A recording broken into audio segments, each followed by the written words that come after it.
4 जून के बाद से उत्तर प्रदेश में समीक्षा पर समीक्षा हो रही है, लेकिन भाजपा अभी तक यह नहीं समझ पा रही कि उत्तर प्रदेश में इतना बुरा परिणाम आया कैसे।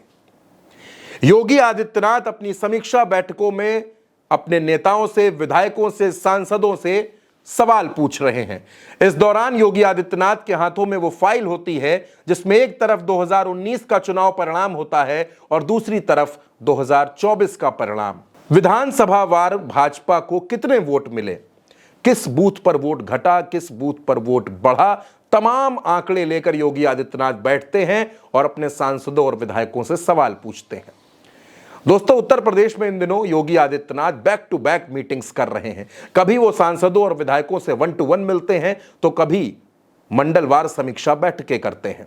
सवाल तो यह भी है कि जो काम संगठन का है, जिस काम को संगठन कर रहा है, उसको अचानक योगी आदित्यनाथ अपने हाथों में क्यों ले रहे हैं, उस पर बात करेंगे। लेकिन उससे पहले समीक्षा बैठक की बात करते हैं। बैठक करते हुए योगी आदित्यनाथ ने एक नेता से पूछा कि बताइए, अयोध्या में हम चुनाव कैसे हारे। योगी आदित्यनाथ का यह सवाल पूछना था और पूरे कमरे में सन्नाटा पसर गया। सबने कहा कि हमारे क्षेत्र में सांसद से नाराजगी थी, सांसद का जनता से जुड़ाव कम था। अगला सवाल योगी पूछते हैं, अमेठी में चुनाव कैसे हारे। उसके भी जवाब कुछ ऐसे ही मिलते हैं। और फिर योगी आदित्यनाथ पूछते हैं कि सुल्तानपुर में बताइए, यहां चुनाव कैसे हारे। जब एक स्थानीय नेता ने कहा कि हम भीतरघात की वजह से चुनाव हार गए, तो योगी आदित्यनाथ ने उसको चुप रहने को कहा और बाद में कहा कि जो बात आपने कही है ये लिख कर दे दीजिए। लेकिन दोस्तों, इतनी समीक्षा बैठकों में किसी विधायक या किसी सांसद ने दबी जुबान में भी ये नहीं कहा कि अफसरों की मनमानी की वजह से भी हम चुनाव हार गए। हालांकि कुछ नेताओं ने यह इशारा जरूर किया कि यह भी एक फैक्टर है, लेकिन आरक्षण और संविधान को बदल देने का जो नैरेटिव विपक्ष ने सेट किया, इसने भी हमको चुनाव हरवा दिया।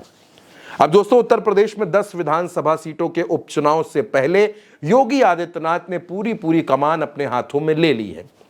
अभी तक हमने देखा कि योगी आदित्यनाथ का जो दखल था वो एडमिनिस्ट्रेटिव था। वो अपनी सरकार चला रहे थे और सरकार के फैसलों में उनका पूरा दखल था। लेकिन अचानक योगी आदित्यनाथ ने संगठन में दखल देना शुरू कर दिया है। दोस्तों, कुछ दिन पहले BL संतोष यूपी के दौरे पर आए और उन्होंने कई बैठकें की, ये समझने की कोशिश की कि हम चुनाव कैसे हारे। 14 जुलाई को उत्तर प्रदेश की प्रदेश कार्य समिति की मीटिंग भी होनी है और उससे पहले योगी आदित्यनाथ एक एक जिले की रिपोर्ट बना रहे हैं कि वहां हम क्यों हारे, वजह क्या थी, किसने गड़बड़ किया, किस वजह से चुनाव हारे। तमाम रिपोर्ट्स योगी आदित्यनाथ खुद अपने स्तर पर तैयार कर रहे हैं। योगी आदित्यनाथ ने आजमगढ़ मंडल के अलग अलग नेताओं से मुलाकात की। आप तस्वीर में देख सकते हैं, आजमगढ़ मंडल की जो बैठक हुई उसमें यूपी सरकार के मंत्री दानिश अंसारी पहुंचे थे, ऊर्जा और नगर विकास मंत्री AK शर्मा थे, परिवहन मंत्री दयाशंकर सिंह थे, पूर्व MLC यशवंत सिंह थे। इसके अलावा योगी आदित्यनाथ ने अयोध्या मंडल और देवी पाटन मंडल की भी मीटिंग्स की और मिर्जापुर मंडल की भी मीटिंग योगी आदित्यनाथ ने की। मिर्जापुर मंडल की बैठक में अनुप्रिया और आशीष पटेल दोनों गायब रहे, यह भी एक बड़ी खबर बनी। लेकिन अचानक योगी आदित्यनाथ इस तरह से संगठन की बैठकें क्यों कर रहे हैं? योगी आदित्यनाथ ये क्यों जानना चाहते हैं कि आखिर भाजपा की कहां कहां पर कमी रह गई? क्या योगी आदित्यनाथ राष्ट्रीय नेतृत्व के पैरेलल खुद को खड़ा करना चाहते हैं, या फिर योगी आदित्यनाथ राष्ट्रीय नेतृत्व को यह बताना चाहते हैं कि कमी आपके सांसदों में थी, प्रत्याशियों में थी, या फिर जो सरकार की कमियां गिनाई जा रही हैं वो थी? यानी योगी आदित्यनाथ ये बताना चाहते हैं कि उनकी सरकार के खिलाफ उत्तर प्रदेश की जनता में नाराजगी नहीं है, नाराजगी सांसदों के खिलाफ है जो 10 साल तक क्षेत्र से गायब रहे।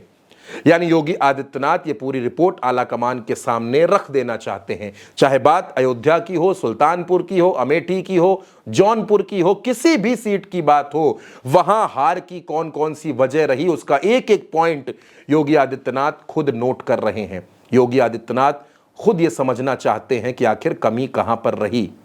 वो तमाम सीटें जो भारतीय जनता पार्टी हार गई, महज 33 सीटें भारतीय जनता पार्टी के हिस्से में आना और 3 सीटें सहयोगियों के हिस्से में आना, यानी टोटल अगर आप करते हैं तो 36 सीटों पर उत्तर प्रदेश में एनडीए को जीत मिली। इतनी करारी हार के पीछे की वो कौन कौन सी वजह हैं, वो सब योगी आदित्यनाथ जानना चाहते हैं और बाकायदा डेटा कैलकुलेशन के साथ तमाम वजह जानने के बाद योगी एक फाइनल रिपोर्ट 14 जुलाई को पेश कर सकते हैं। यह रिपोर्ट उत्तर प्रदेश और देश की सियासत को दोस्तों हिलाने वाली हो सकती है और योगी आदित्यनाथ के जो तेवर हैं, योगी आदित्यनाथ आला कमान से भी आर पार के मूड में नजर आ रहे हैं।